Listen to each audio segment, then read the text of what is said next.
So here's a really interesting experience. I am driving my 2017 Mazda 3 without hands. Hello and welcome back to another episode of the Bad Ideas Garage. My name is Steven and this is my daily driver. It's a 2017 Mazda 3 GT and it's got a secret. Oh, what did I say? Oh, nothing. It drives itself. In today's video, I'm going to be talking about how in the world that I got this to have self-driving and what you can do to get that in your car as well. Still drives!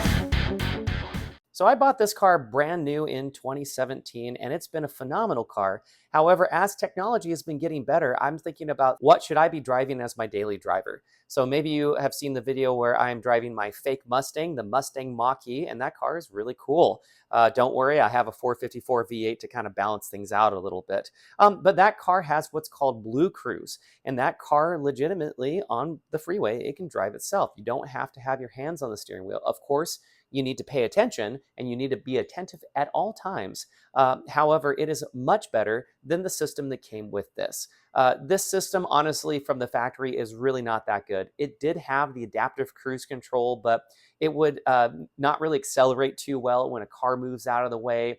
And when it tried to keep you in the lane, it really did not do a good job at that, really ever. And a lot of systems, they require you to have your hand on the steering wheel or wiggle it every once in a while in order for it to work. And that's what this one was as well. However, my friend Robbie told me about this thing called a Comma AI, which is a hardware device that you connect up to your car in order for it to drive itself. And this is not as good as you would get with like Tesla full self-driving, but this doesn't have a subscription on it, which is great.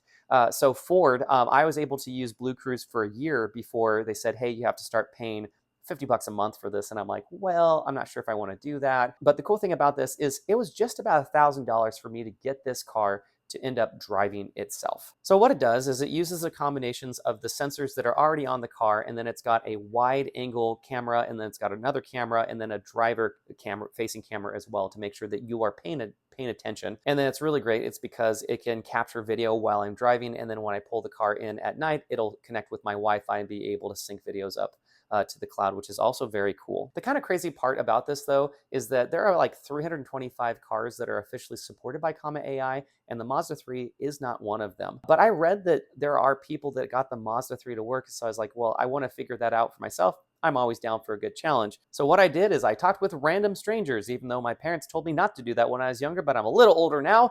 And I found people on Reddit and Discord that knew exactly what they were doing to get this car to work.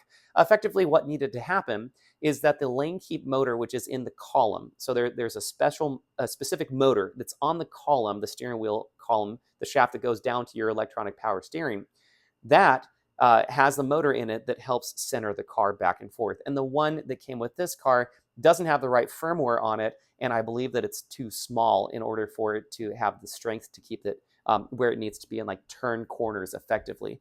And so what you do is you buy one from a Mazda CX-5. So I ended up getting mine for about $300 online. I know that you can get them cheaper, but it has the same connector. And so they're just two bolts, and here's a video of me doing it. And there's a single connector. It pops right in. Be mindful, there's this little like black gear. You don't want to lose that.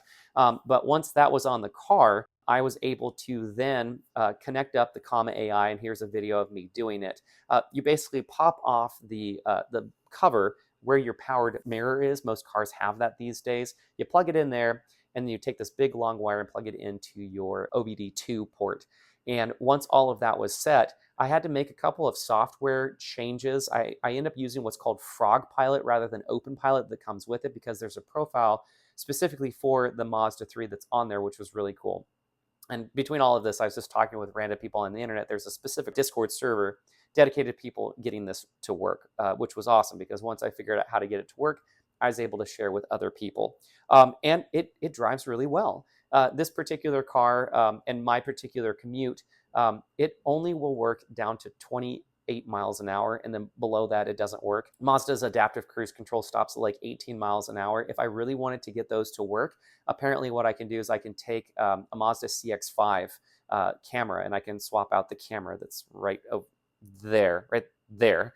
And I can swap that out to get stop and go support if I really wanted to. But on my commute, I don't need it. On this particular car, it'll move your steering wheel about 45 degrees before it'll yell the goat scream at you and say, "Jesus, take the wheel," which is really nerdy and a testament to my faith. So I guess that's awesome. And then every single time I turn it on, it plays Revelry. And when I turn it off, it's a screaming bald eagle because I put the 4th of July pack on it. It's seriously amazingly nerdy about what you can do in this. And about 70% of my drive, I get to do that. It's really not good with recognizing stop signs, stoplights, and then when it sees a car in front of you, it waits way too long to be able to start slowing down. So it feels like it slams on the brakes a little bit. So beyond that, though, in the vast majority of driving, though, I'm able to use it. So what I think that this is pretty awesome is that this car, you can buy these for about $10,000. And honestly, the Mazda 3 is a phenomenal car. So they made these from about, 2014 until 2019, I think was the last year of these. And mine's a 2017. With the GT, you get a Bose sound system and leather seats and a sunroof. And a lot of these have manual transmissions, which I'm actually curious to see how well this would work on a manual transmission. But mine's an automatic, and we ended up buying it because it was like one of the last 2017s that was available, and we wanted the hatchback. It's been a great car. It's got 93,000 miles on it. So effectively, what I have, though, is I have a car that is worth about $10,000. It's it's a lot, depreciated quite a bit at this point, but it really does drive like a new car. So the average new car price is between $45,000 and $50,000 these days. And those cars will have a similar type of self-driving. But I would argue the Comma AI is better than those because it will allow you to leave your hands off the steering wheel. And a lot of cars, you have to put your hands on the steering wheel and you have to wiggle it every once in a while to keep it going. Would I recommend putting one of these in your car? Yes, absolutely. If you have a reasonably modern vehicle, there are car companies that have, like Honda has Honda Sensing and Subaru has EyeSight. So a lot of those cars have that sort of security suite that eventually became standard in most models. Some car companies have it standardized across all of the line. So if you have a car that has adaptive cruise control and lane keep, it's more than likely that this will work on your car, and it might even work out of the box. So I'd recommend taking a look at the Comma AI website to see if your car is on there. And then if it's not, just Google the name of your car and see if somebody has figured out how to get it to work. It's because it really is a really cool platform. So I want you to tell me, is this really cool or is it not cool? Or am I just copying Linus Tech Tips because he did this to a nearly brand new Toyota Corolla? Well, you tell me in the comments. If you have a car that you're interested in doing this with, make sure and take a look at the Comma AI website to see if it's listed there. And then if you have any other commentary or thoughts or comments or musings or haikus or whatever, hit us up at the Bad Ideas Garage on Instagram.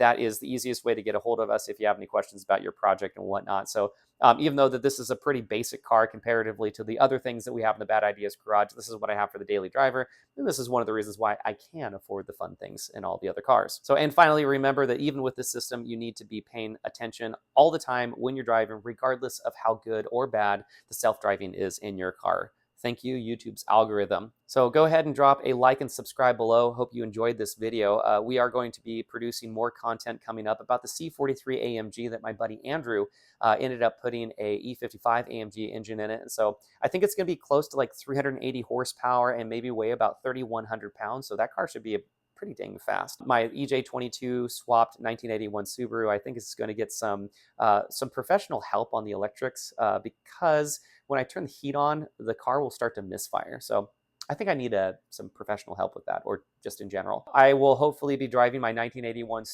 Jaguar with a 350 swap in it at some point soon. I think that would be really awesome. It's still sitting over my friend Eric's house. The Subaru Justy, the Mazda-Roo, the Miata that has the Subaru Justy on top of it, it's got a driveline that's hooked up now, which is pretty awesome and really helpful for it to drive. That's cool. And then, of course, I bought a 454 big block V8 surrounded by a 1987 Allegro RV. That's my new office for my business. So I just cut out a large section of water damage. So wish me luck with that. I'll catch you later.